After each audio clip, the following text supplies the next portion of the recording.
Joining us now, our Canucks reporter, host of Rink Wide Vancouver, Jeff Paterson stops by. And Jeff, we had to get you back because there was just so much in that Patrick Allvin, Rick Tocchet year-end presser last week. And we did 20 plus minutes last week and still didn't get to all the topics. We'll get to our poll question, Elias Pettersson, here in a moment. But as you sit here and you watch the Western Conference final with Edmonton and Dallas, one of the things that Allvin mused about is what style of hockey is going to win next year. What kind of team do we have to forge vis-a-vis what we have to get through in the Western Conference?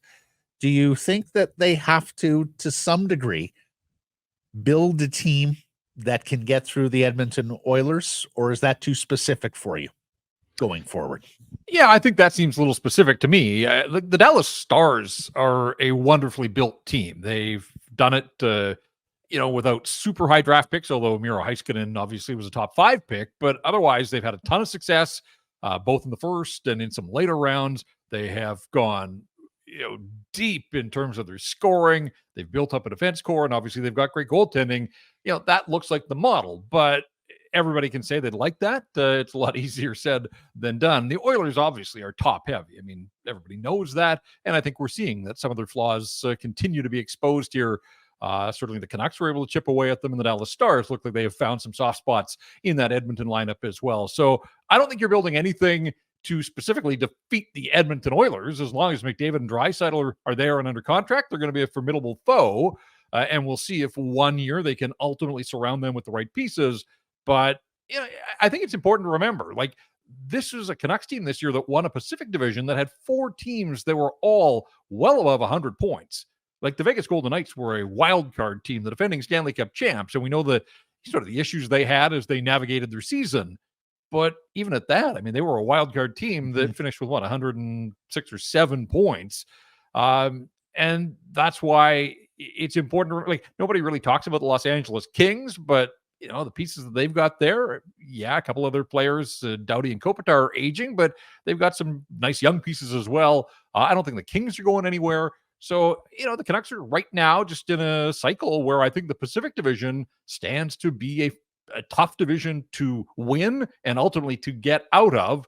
And they saw that firsthand this year. Do you think that in the Eastern Conference or in another year in the Western Conference, this is a conference final team, that this team could have gotten farther in another year when the West wasn't so strong? Because we said this at the outset. I mean, the 8 teams that made the Western Conference playoffs were playoff teams through and through. Mm-hmm. Yeah, I mean, this is where we play the what-if game. Could Thatcher Demko have won them one more game against the Edmonton Oilers? Yeah, perhaps. Yeah. Goaltending ultimately wasn't their issue, but they didn't have the race to play in that entire series. Obviously, Brock Besser out in Game 7. Goal scoring wasn't an issue in the first half of the season. Everybody knows that. The Canucks stylistically chose to try to defend their way to victories down the stretch and into the playoffs, and had a ton of success using that method. But ultimately, it felt the deeper that Edmonton series got, certainly Game 6 and 7, when you had the Oilers on the ropes and a chance to eliminate them, it felt like the game plan was try to win those games 1-0.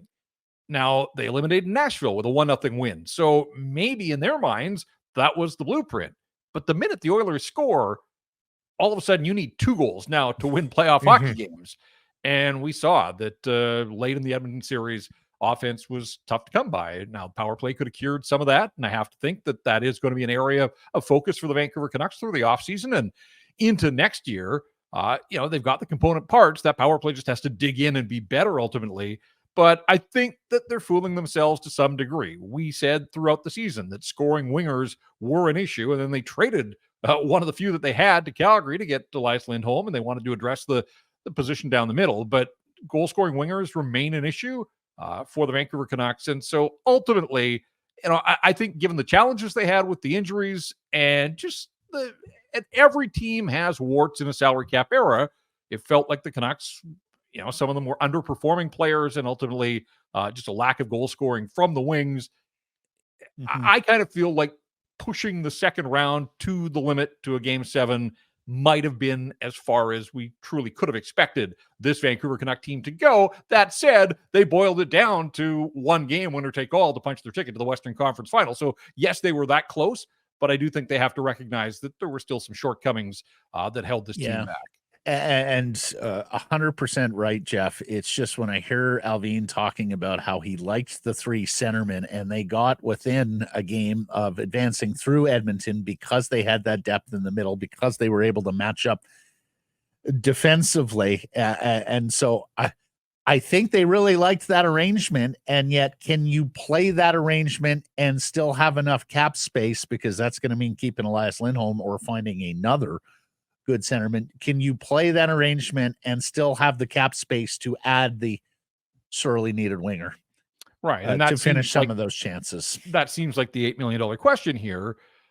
Because at this point, if you're going to deploy Miller, Pettersson, and Lindholm as centers, one of those guys is your third line center.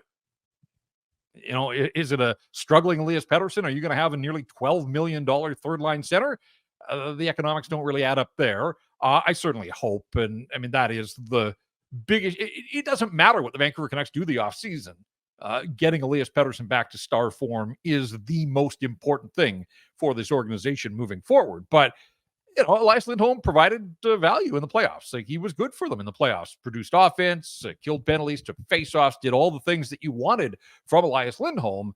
But yeah, I'm just not sure that you can stack three centers at that price point, and you've got cost certainty with Miller and Pettersson. You don't know what Lindholm's going to come in at, even if he wants to be here and take a discount. This is a right shot center, guys, that's going to be one of the most sought after pieces on the open market. There's a team out there that's going to give him what he wants. Just that's the way the economics of free agency work. So I just don't know that the Vancouver Canucks can get back into that mix. Now, it also presents a bit of a smaller issue for the Canucks. If Lindholm goes, and we don't know how they address that, but they've got Pius Suter who can play the middle. If they retain Teddy Bluger, we're back to a world where they have no right shot centers. And we heard Bruce Boudreau lament that. Rick Tocchet at times lamented that before they made the Lindholm trade.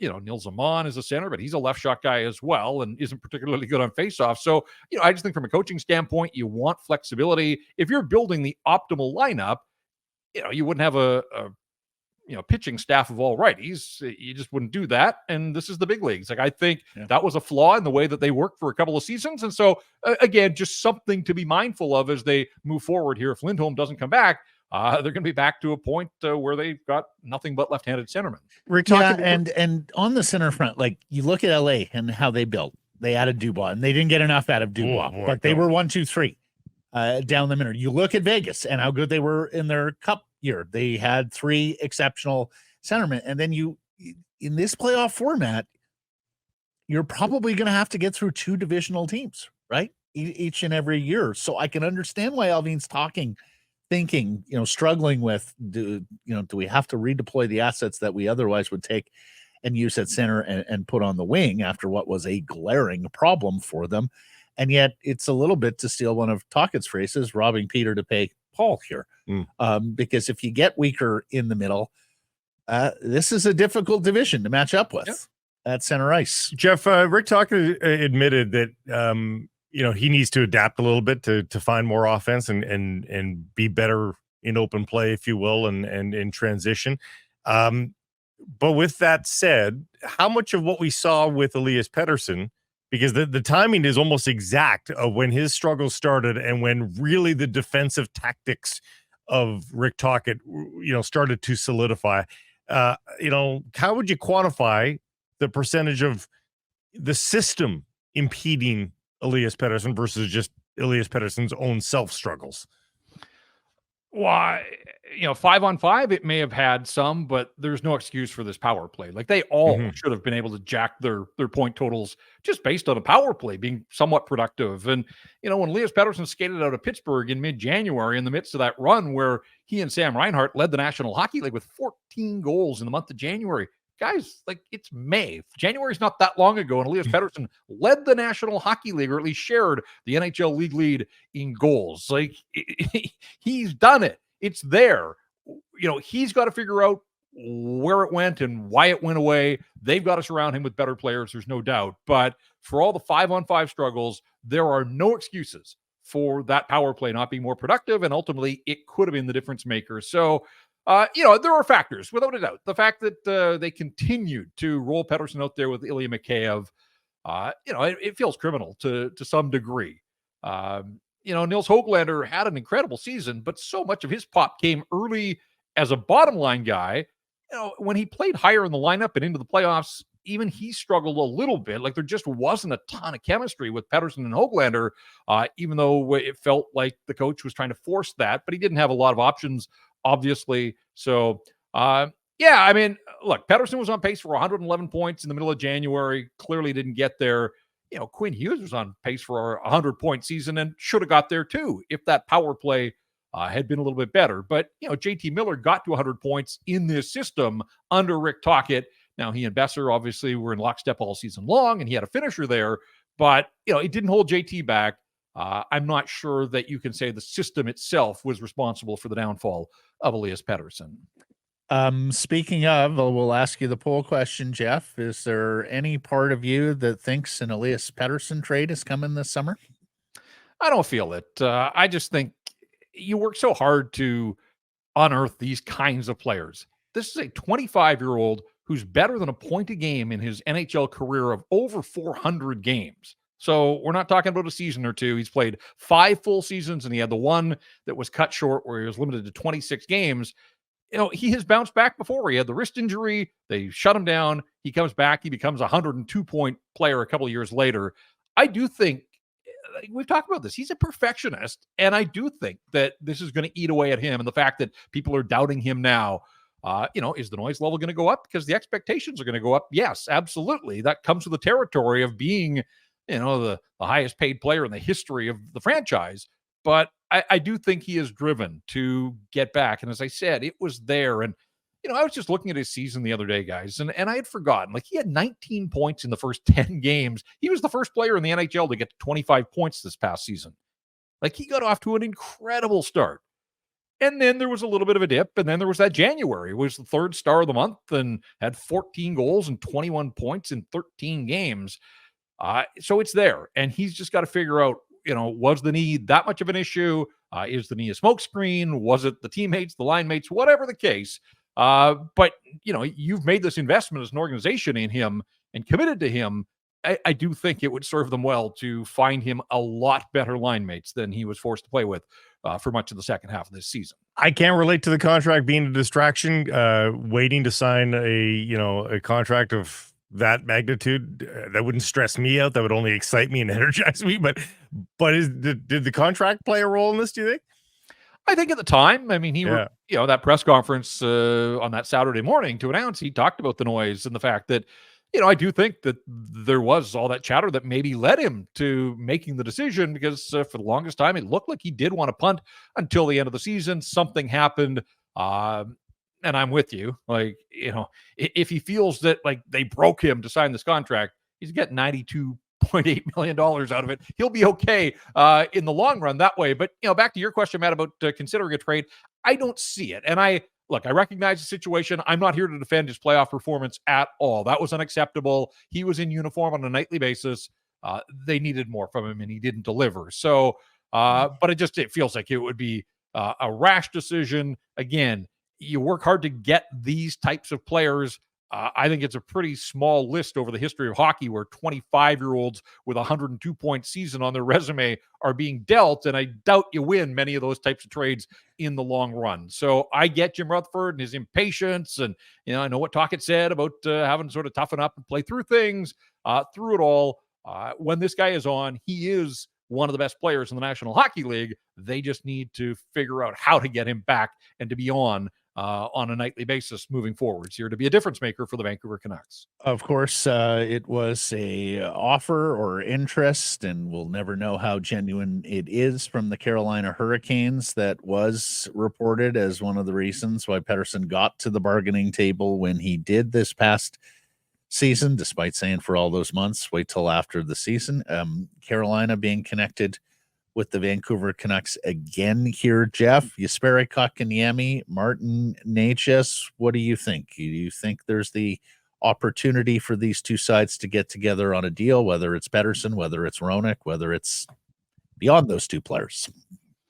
Yeah, look, I understand why they were being linked here.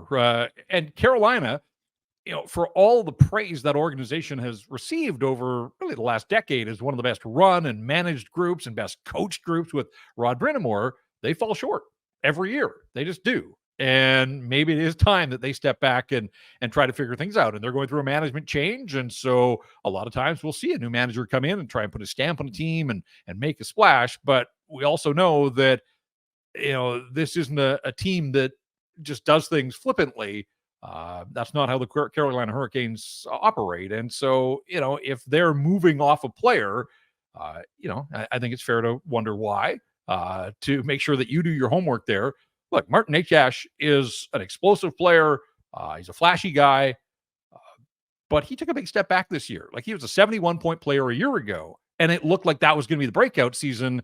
Now, the goal total didn't drop that much. I think he went from 28 to 24. So the goals were there in line, but his overall point production dropped off by 18 this year. So, I think it's important to look at the reasons there. But in saying all that, what do the Vancouver Canucks need? They need scoring help. That's what he is. He's a winger that has finish. Would he fit into a Rick Tocchet system of structure? Because what I know of the player and what I've heard people talking about this week is, improvises at times, a little bit of a freelancer. But like the good goal scorers, sometimes you got to go off script a little bit to make some things happen. So we know what happened to Andrei Kuzmenko, though. He didn't get a Rick Tocchet system. And I'm not saying that would happen, but to me, that's just, I kind of look at the through line there and think, okay, you're going to have to pay to get a player like this. You bring him in. Is he going to be the right kind of fit for this coach and his structure and his system? Well, and that's a very good shout, Jeff. And one, I too would share the concern on that. The other thing is, we do have a head coach who's doing a deep dive into his system, right? Yeah. And wondering about how do we create more rush chances. So I take Tocchet for his word. I think he's going to be a little more flexible going forward.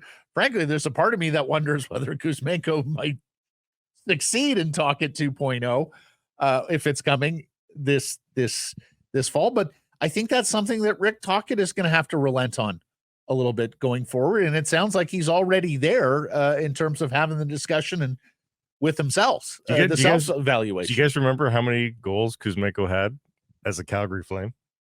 He had 14 Yeah, goals. it was a good number of goals. Like, he scored it. So, getting a player back like that, freelancing be damned, somehow, some way, whether it's a trade with the Hurricanes, Jeff, or not, there needs to be an acquisition. And that's sort of the crux of the poll question as well, is there has to be a big splash here somewhere. Like, I don't know if they can just roll the dice on a guy that they think might be able to make a Niels Höglander kind of jump. Like, I think they need a certified winger, don't they? No, absolutely they do. And it's interesting, just, in terms of raw numbers, Necas scored 24 goals this year. Well, so did Niels Höglander. So, right. if the Hurricanes had been linked to Höglander in the past, if that's kind of price, like, we don't know ultimately what Necas is going to demand, but he's in for a massive raise. Just keep in mind that Niels Höglander scored the same number of goals this past season at essentially what will be 1/6 of the price. So I would hate to see them move off, Kuzmenko and his 39 goals, and then Niels Höglander and his 24 on a team that is looking for guys that ultimately have the finish to put the puck in the net. But these are the massive questions that are facing Patrik Allvin and Jim Rutherford and that staff. But it feels like they have earned the benefit of the doubt. The offseason that they had a year ago, addressing the needs, the way that they took Anthony Beauvillier and repurposed money to go and address a need on the back end and get Nikita Zadorov. Now they sort of have to do that in reverse, because I just don't think that they're going to be able to keep both Zadorov and Hronek. So can you take whatever money you were going to spend on those guys and turn that into a scoring winger? They've got their work cut out for them, but that's what it's going to be, a fascinating. And I say offseason, but really so many of the decisions are made in the first couple of days of July. Like, we're just over a month away from seeing ultimately, how this group shapes the Vancouver Canucks for next season and beyond. Yeah, well, and the NHL draft as well, right? That is typically as a trading ground. Yes, it's typically, and we're at 1 month to the day, right? June 28th is when the NHL draft. That's the crazy part. And as Jeff points out, we're 5 weeks away from probably getting a pretty good face of next year for the Vancouver Canucks. It's not far away. We sure are, and we'll be talking about it all spring and summer long, including on Rinkwide Vancouver. Jeff, because you guys are going to be going this summer. Just tell them what you've got planned coming up on Rinkwide. Yeah, I mean, the season's over, but we're not going dark entirely. I've got to get some dental work done this week, so we may not push out a pod this week, but it seems relatively quiet on the Canucks front, although that can change in a heartbeat, obviously. But yeah, I mean, we'll continue to weigh in on the news and notes that filter out through the offseason, and ultimately as we work closer to the draft, as you guys said. No first rounder, no second rounder this year, so we could all be playing the waiting game on the second day of the draft, unless the Canucks are able to recoup some picks somewhere along the way. But there's never a shortage of news and storylines and talking points. And, I think we've proven that today, that even though the games have been over for more than a week now, still so many hot button issues in and around this Vancouver Canuck Hockey Club. Oh, incredibly so. This is a huge summer for them, being, let's face it, a little ahead of schedule, but now comes the heavy lifting. It is harder to get from the final 8 to the championship level than it is to get from the depths of even where the Canucks were down the league standings into the Stanley Cup playoffs in the second round. Great stuff, Jeff. Best of luck with the dental work. We'll catch up next week, my friend. Thanks, guys. Hey, everybody. If you're enjoying what you're seeing here, then follow along with Sekeres and Price on YouTube. I promise more content coming. The kids call it subscribe on YouTube. Well, how about liking it? Do that as well. Smash it right now.